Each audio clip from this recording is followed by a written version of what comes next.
I've always been blessed with the fact that I can sleep almost anywhere. I've slept at football matches, in the cinema with my kids, at concerts, on my front lawn. I've even slept standing up on a tube train, although I have never slept on a boat in a storm. As we continue to follow the journey of Jesus' followers, as they went with him across the lake to the other side, we've reached the point where the storm is at its worst. The disciples are fearing for their lives, and Mark tells us this. Jesus was in the stern, sleeping on a cushion. The disciples woke him and said to him, "Teacher, don't you care if we drown?"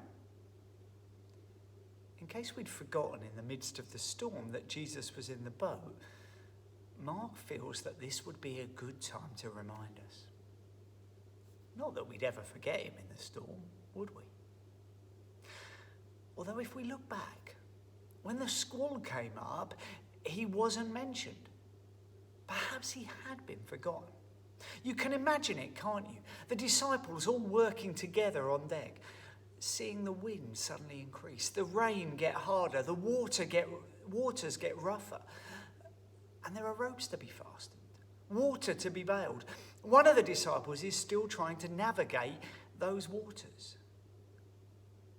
And all the while, Jesus is there, but sleeping.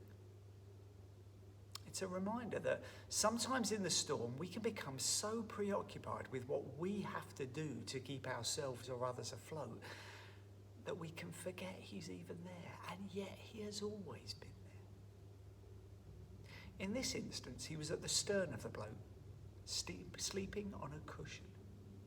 Don't you love the detail? In the midst of the storm, Mark wants us to know that Jesus had a pillow. I spent some time reflecting on why Jesus might have been asleep in those moments. Perhaps because he was absolutely exhausted from a day spent with hundreds of people clamouring for his attention and care.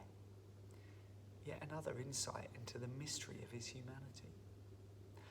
Or maybe he just had a gift at sleeping in incredible circumstances. Who'd have thought it? Or maybe he was irresponsible, as the disciples' reactions suggested he might be. Perhaps, though, it was because he trusted those in charge of the boat. Or better still, he trusted the one in charge of the waves. Whatever the reason for his sleeping, though, the disciples are scared. They're panicking. And in a culture that was big on shame and honour, that's a big deal. Whilst we can imagine their bravado in the Galilee tavern afterwards, well, I was only waking him up because I wanted to check that he was okay, we shouldn't underestimate the fear that they were experiencing. But we also get a sense that there's some blame being attributed here. Don't you care if we drown? After all, it was you who made us come on this trip in the first place. They just can't fathom why or how he can be so calm as the waters rage around them. So we have a contrast. The sleeping Jesus, the panicking disciples. And I think that can only be for one real reason, of course helped by the fact that we know how the story ends. Jesus knew his Father so well. He knew that there was no reason to fear, even in the most furious of storms. Whilst the disciples, well, they were still growing in their relationship with God. You see, Jesus knew the character of his own Father inside and out. I wonder which one of those two you better identify with. With the disciples or panicked?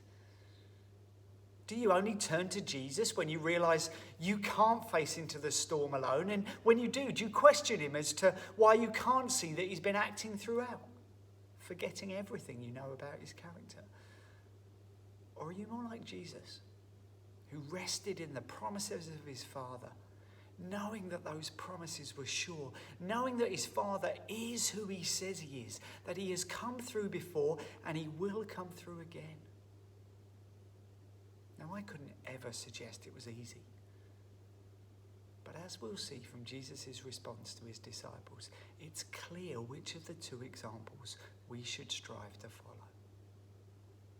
Friends, may we be people who know our Father God so well that we don't just not panic, but we can actually rest, even in the most furious of storms.